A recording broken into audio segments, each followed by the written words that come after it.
Salam Rahayu.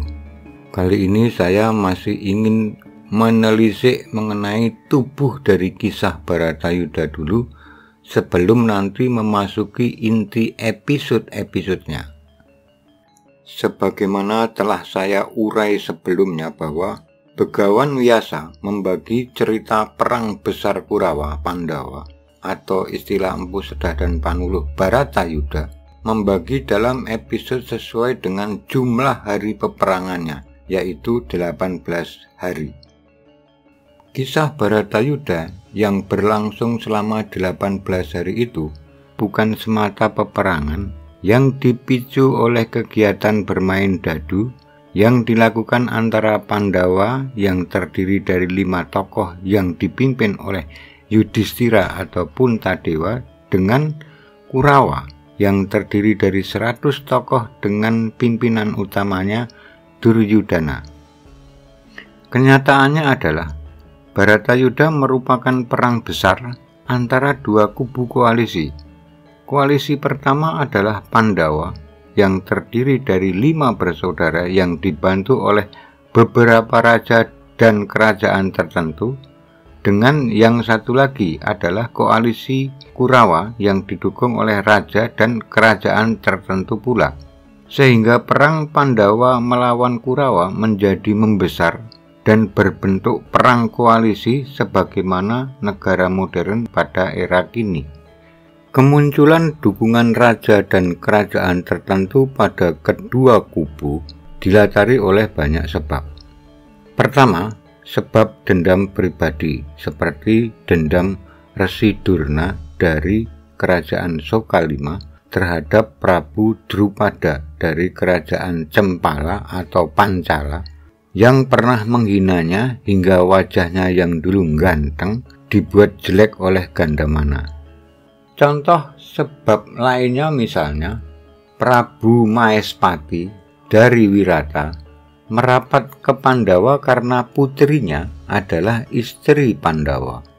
Drupadi diperisi Yudhistira, sementara Sri Kandi adalah istri Arjuna. Penyebab lain bergabungnya sebuah kerajaan ke kubu Pandawa maupun Kurawa juga disebabkan karena kalah dalam pertarungan Rajasuya yang dilaksanakan oleh Pandawa maupun Kurawa. Rajasuya adalah kegiatan uji kekuatan seorang raja, sebut saja Yudhistira, untuk menunjukkan keberadaan dan eksistensinya sebagai raja di wilayah sekeliling antara kerajaan Amarta yang beribu kota di Indraprastha. Dalam Rajasuya itu, Yudhistira didukung oleh adik-adiknya Pandawa untuk berhadapan dengan para raja dari kerajaan-kerajaan seputar Hastinapura.